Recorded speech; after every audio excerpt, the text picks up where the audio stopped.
I have to tell you, I'm both challenged and excited. My excitement is I get a chance to give something back. My challenge is the shortest seminar I usually do is 50 hours. And I'm not exaggerating. I do weekends, and what I do more than that, obviously, coach people, but I'm into immersion, because how'd you learn language? You didn't learn it by just learning principles. You got in it and you did it so often that it became real. What happens though is people say to me, well, I don't need any motivation. And I say, well, that's interesting. That's not what I do. I'm the why guy. I don't know why you do what you do. What is your motive for action? What is it that drives you in your life today, not 10 years ago, or are you running the same pattern? Because I believe that the invisible force of internal drive activated is the most important thing in the world. I'm here because I believe emotion is the force of life. All of us here have great minds. Most of us here have great minds. Right? I don't know if I'm in the category, but we all know how to think. And with our minds, we can rationalize anything. We can make anything happen. We can, I agree with what was described a few days ago about this idea that people work in their self-interest. But we all know that that's bullshit at times. You don't work in your self-interest all the time. Because when emotion comes into it, the wiring changes in the way it functions. And so it's wonderful for us to think intellectually about how the life of the world is, and especially those who are very smart. We can play this game in our head, but I really want to know what's driving you. And what I'd like to maybe invite you to do by the end of this talk is explore where you are today for two reasons. One, so that you can contribute more. And two, so that hopefully we can not just understand other people more, but maybe appreciate them more and create the kinds of connections that can stop some of the challenges that we face in our society today. They're only going to get magnified by the very technology that's connecting us, because it's making us intersect. And that intersection doesn't always create the view of everybody now understands everybody and everybody appreciates everybody. So I've had an obsession basically for 30 years. And that obsession has been what makes the difference in the quality of people's lives? What makes a difference in their performance? Because that's what I got hired to do. I got to produce the result now. That's what I've done for 30 years. What is it that's shaping that person's ability to contribute, to do something beyond themselves? So maybe the real question is, I look at life and say there's two master lessons. One is there's the science of achievement. That's how do you take the invisible and make it visible, right? How do you take what you dream about and make it happen? Whether it be your business, your contribution to society, money, whatever it is for you, your body, your family. But the other lesson of life that is rarely mastered is the art of fulfillment. Because science is easy, right? We know the rules. You write the code, you follow those, and you get the result. Once you know the game, you just, you up the ante, don't you? But when it comes to fulfillment, that's an art. And the reason is it's about appreciation and it's about contribution. You can only feel so much by yourself.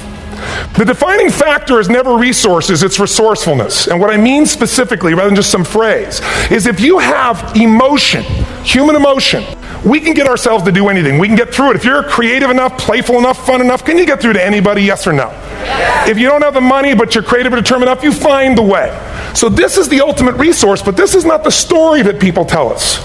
Right? The story people tell us is a bunch of different stories. They tell us we don't have the resources, but ultimately, what determines your resources, we've said decisions shape destiny, which is my focus here. If decisions shape destiny, what determines it is three decisions. What are you going to focus on? Right now, you have to decide what you're going to focus on. In this second, consciously or unconsciously, the minute you decide to focus on something, you've got to give it a meaning. And whatever that meaning is, produces emotion. Is this the end or the beginning? Is God punishing me or rewarding me, or is this the roll of the dice? And emotion then creates what we're going to do, or the action. So think about your own life, the decisions that have shaped your destiny. And that sounds really heavy, but in the last 5 or 10 years, 15 years, haven't there been some decisions you've made that if you made a different decision, your life would be completely different? How many can think of one, honestly? Better or worse? Say aye. So the bottom line is maybe it was where to go to work and you met the love of your life there. Maybe it was a career decision. I know the Google geniuses I saw here.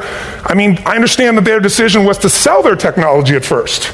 What if they made that decision versus to build their own culture? How would the world be different? How would their lives be different? Their impact.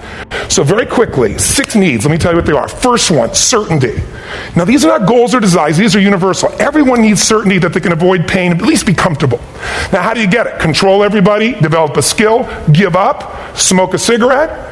And if you got totally certain, ironically, even though we all need that, like you're not certain about your health or your children or money, you don't think about much more. You're not sure the ceiling's going to hold up, you're going to listen to any speaker.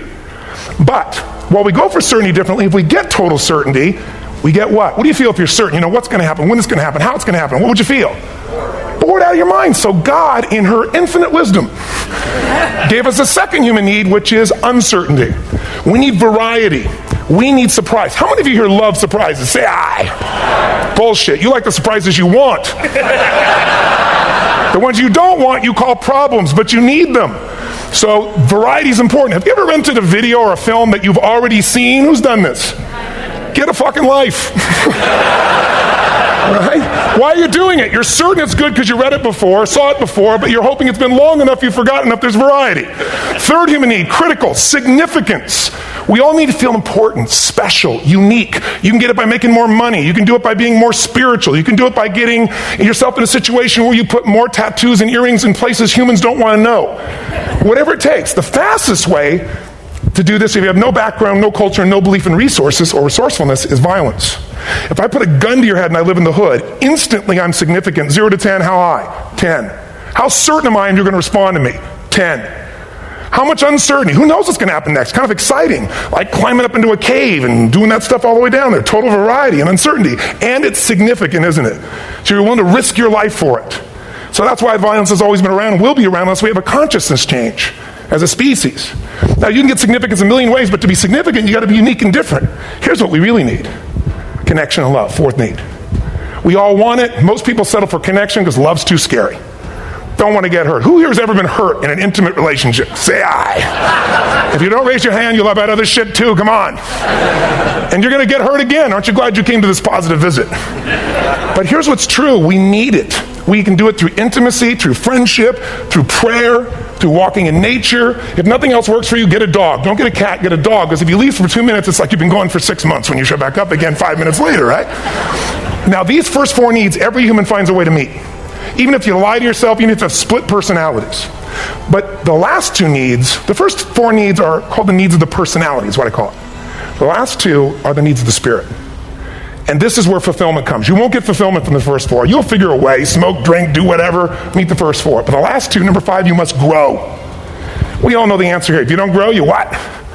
If a relationship's not growing, if a business is not growing, if you're not growing, it doesn't matter how much money you have, how many friends you have, how many people love you, you feel like hell.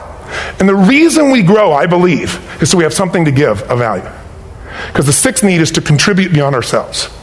In my own life, my life was touched because when I was 11 years old, Thanksgiving, no money, no food, and we're not going to starve, but my father was totally messed up. My mom was letting him know how bad he messed up. And somebody came to the door and delivered food. My father made 3 decisions. I know what they were briefly. His focus was, this is charity. What does it mean? I'm worthless. What do I got to do? Leave my family, which he did. The time, one of the most painful experiences of life. My 3 decisions gave me a different path. I said, focus on, there's food, what a concept. You know? Second, but this is what changed my life. This is what shaped me as a human being. Somebody's gift, I don't even know who it is. I thought, my father always said, no one gives a shit. And all of a sudden, somebody I don't know, they're not asking for it, this is giving our family food, looking out for us. It made me believe this. What does it mean? That strangers care. And what that made me decide is if strangers care about me and my family, I care about them. What am I going to do? I'm going to do something to make a difference. So when I was 17, I went out one day on Thanksgiving. It was my target for years. Have enough money to feed 2 families. Most fun thing I ever did in my life, most moving. Then next year I did 4. And I didn't tell anybody what I was doing. Next year, 8. I wasn't doing it for brownie points. But after 8, I thought, shit, I could use some help. So sure enough, I went out, and what did I do? I got my friends involved, and I grew companies, and then I got 11 companies, and I built the foundation. Now, 18 years later, I'm proud to tell you, last year we fed 2 million people in 35 countries through our foundation, all during the holidays, Thanksgiving, Christmas, and all the different countries around the world. It's been fantastic. Thank you. So I don't tell you that to brag. I tell you because I'm proud of human beings because they get excited to contribute once they've had the chance to experience it, not talk about it. The last thing is emotion. Now here's what I'll tell you about emotion. There are 6,000 emotions that we all have words for in the English language, which is a linguistic representation, right? It changes by language. But if your dominant emotions, if I have more time, I have 20,000 people or 1,000, and I have them write down all the emotions that they experience in an average week. And I give them as long as they need. And on one side, they write empowering emotions, the other is disempowering. Guess how many emotions people experience? Less than 12. Explore your web. The needs, the beliefs, the emotions that are controlling you. For 2 reasons. So there's more of you to give. Achieve too. We all want to do it. But I mean give. Because that's what's going to fill you up. And secondly, so you can appreciate, not just understand, that's intellectual, that's mind, but appreciate what's driving other people. It's the only way our world's going to change. God bless you. Thank you. I hope this was service.